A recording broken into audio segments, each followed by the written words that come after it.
सरकार से मांग कर रहे हैं कि जेईएन सब इंस्पेक्टर और नीट की परीक्षा रद्द हो,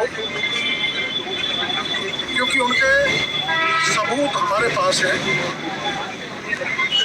और परीक्षा दोबारा करवाई जाए।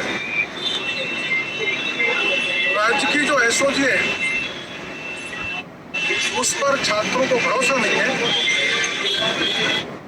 क्योंकि जो प्रमाण हमारे पास है वो सत्ता में उच्च रसूख रखने वालों के नाम उसमें जैसे ही आएंगे एसओजी उन पर हाथ नहीं डालेगी। तो सभी छात्रों की, सभी अभ्यर्थियों की मांग है कि इन तीनों परीक्षाओं की जांच सीबीआई से कराई जाए और एक ऐसा कठोर कानून विधानसभा में पारित किया जाए जिससे पेपर लीक की पुनरावृत्ति राजस्थान में नहीं हो। राजस्थान बिहार बन चुका है, राजस्थान यूपी बन चुका है, इसलिए प्रमाण है। इसीलिए हम सरकार से मांग कर रहे हैं कि पेपर रद्द हो और सभी परीक्षा दोबारा हो। सरकार कहती है कि जो आंदोलन कर रहे हैं उनको जेल में डाल दो, जैसा कि शिक्षा मंत्री जी ने कहा है, और इनसे पूछताछ की जाए। हम जेल के बाहर भी प्रमाण देने को तैयार हैं और जेल के अंदर ले जाओगे तो भी प्रमाण देने के लिए तैयार है। इतने ऐसे प्रमाण हैं कि सरकार बिल्कुल हिल जाएगी और इससे बड़ा स्कैम जो तीनों परीक्षा में हुआ है, देश में किसी भी राज्य में नहीं हुआ, तो यहाँ पर हुआ है। ऐसे प्रमाण हमारे पास है। और ये जो छात्रों के साथ धोखा हुआ है, विश्वासघात हुआ है, परिश्रमी बच्चों के भविष्य को साथ खिलवाड़ की है, उसके कारण राजस्थान में आज तक अब तक 7 बच्चों ने आत्महत्या कर ली। वो आत्महत्या नहीं है, वो उन छात्रों का सर्वोच्च बलिदान है। हम ऐसे सभी छात्रों का जो राजस्थान के विभिन्न हिस्सों में सर्वोच्च बलिदान किया है, सरकार की नींद तोड़ने के लिए, सरकार का ध्यान आकर्षित करने के लिए और सरकारी व्यवस्था से जो विश्वास किया है बेरोजगारों का, जवानों का, छात्रों का, सरकार को समझना चाहिए, सरकार को संवेदनशील होना चाहिए, सरकार को छात्रों बेरोजगारी की मांगों पर गौर करना चाहिए।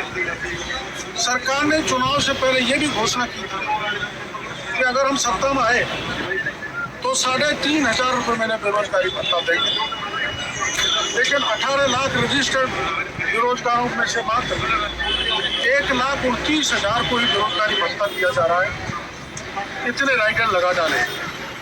इसलिए सरकार से हमारी मांग है कि जब तक राजस्थान के बेरोजगारों को नौकरी नहीं लगे तब तक 10,000 रुपये महीने बेरोजगारी भत्ता दिया जाए। और ये बाहर के राज्य के लोग हमारे यहाँ के नौकरी को टकार रहे हैं, खा रहे हैं, चाट रहे हैं। वो फर्जी मार्कशीट लाकर, फर्जी नंबर लाकर और पेपर आउट कर हमारे राज्य के सब बच्चों की नौकरी पर वो कब्जा कर रहे हैं।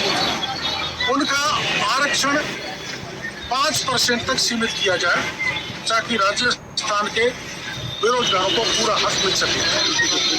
मैं इस समय बड़ा दुखी हूँ और सारे छात्र जो धरने पर बैठे हैं वो भी बड़े परेशान हैं कि सरकार की इस लापरवाही के कारण, सरकार की इस संवेदनहीनता के कारण और बयान देकर सरकार के मंच जो जले पे नमक छिड़क रहे हैं उससे हमारा जो है, हम और दुखी हो रहे हैं, पीड़ित हो रहे हैं, परेशान हो रहे हैं।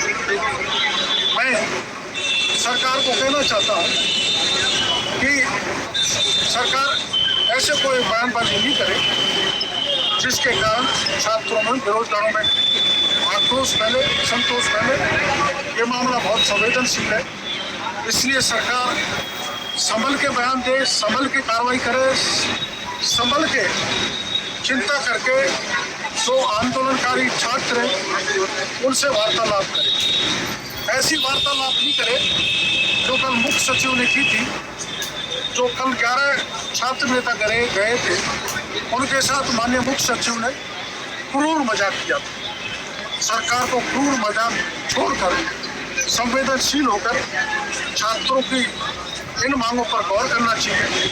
और हम सरकार को उन्हें दोहराना चाहते हैं कि ये जो 7 लोगों का बलिदान हुआ है ये बेकार नहीं जाएगा। सरकार को मैं सावचेत करना चाहता हूँ कि 7 लोग मौत के घास में चले गए। अब सरकार को गौर करना चाहिए, नहीं तो पता नहीं कितने सरकार की इस अनदेखी के कारण, इस लापरवाही के कारण, इस संवेदनशीलता के कारण कितने बच्चे और बच्चियां आत्महत्या करेंगे। वो जो भी है सारी जिम्मेदारी सरकार की होगी। सरकार संवेदनशील होकर छात्र नेताओं के मांग पत्र पर ध्यान दे। हम रुकने वाले नहीं हैं। छात्रों ने तय किया है कि अंतिम परिणाम तक इस लड़ाई को ले जाएंगे और जब तक छात्र नेता मेरे को कहेंगे तब तक मैं इनके साथ हूँ। जब ये अपना आंदोलन समेटेंगे, मेरे को कहेंगे कि अब आंदोलन की आवश्यकता नहीं है, तब मैं अपने घर चला जाऊंगा। और मेरे को भरोसा है कि छात्र इतने आसानी से वापस होने वाले नहीं हैं। मेरे को पता है, परसों मैं सवाई माधोपुर था और धरनार्थियों पर पुलिस ने बर्बर लाठीचार्ज किया। मैंने वहाँ फोन करके कहा था कि मैं 9 बजे तक पहुँच जाऊँगा और 9 बजे से पहले ही इस शहीद स्थल से छात्रों को दौड़ा कर मारा। कई घायल हो गए, कई को थाने पर ले जाकर बैठा दिया, घायलों का इलाज कराया, जो थाने पर गिरफ्तार थे उनको छुड़ाया। सरकार ऐसा लगता है हमारे साथ बर्बरता करना चाहती है, लेकिन अब राज्य भर के सारे जवान, बेरोजगार छात्र जाग चुके हैं। बर्बरता का गांधीवादी तरीके से जवाब देंगे। मैं सभी छात्रों को परसों की रात को समेट कर गलियों में से लाया था, घायल था, उनको उठाया था और वो यहाँ पर आ गए थे। उन्होंने कहा हम धरना देंगे और आपको हमारे धरने में यहाँ पर रहना पड़ेगा। मैं छात्रों के कहने पर यहाँ धरने पर बैठा हूँ, उनकी मांग पर मैं यहाँ पर आया हूँ। कई मंत्री, कई नेता बयान दे रहे हैं कि मैं छात्रों को, बेरोजगारों को भड़का रहा हूँ। एक भी भड़काने की बात अगर सामने आ जाए तो मैं तुरंत अपना धरना छोड़ के चला जाऊँगा। हम पूर्णतः गांधीवादी तरीके से ये आंदोलन कर रहे हैं और ये आंदोलन जब तक छात्र निर्णय लेंगे तब तक चलता रहेगा। मेरी समझ में आंदोलन रुकने वाला नहीं है, बल्कि सरकार राज्य के जवानों को, राज्य के छात्रों को, राज्य के बेकारों, बेरोजगारों को भड़का रही है और ये कह रही है कि ये नौटंकी है। ये नौटंकी नहीं है। ये छात्र बेरोजगार अपने हक की लड़ाई लड़ने के लिए सरकार के दरवाजे पर आए। मैं सरकार को मैं निवेदन करना चाहता हूँ, छीटाकशी के बजाय सरकार छात्रों की, जवानों की, बेरोजगारों की मांग को सुने और उसका समाधान निकाले। हमारी मांग है कि इस प्रकरण की सीबीआई जांच हो। जैसा डोटासरा जी ने कहा, तो सीबीआई तो केंद्र सरकार की कठपुतली है। अगर आपको ऐसा लगता है कि सीबीआई केंद्र सरकार की कठपुतली है तो डोटासरा जी, आपका फोटो भी पत्तीलाल के साथ, मेरा फोटो भी पत्तीलाल के साथ, अनेक महत्वपूर्ण लोगों के साथ पत्तीलाल का फोटो है। मैं तो उसके पत्तीलाल की गिरफ्तारी की मांग कर रहा हूँ।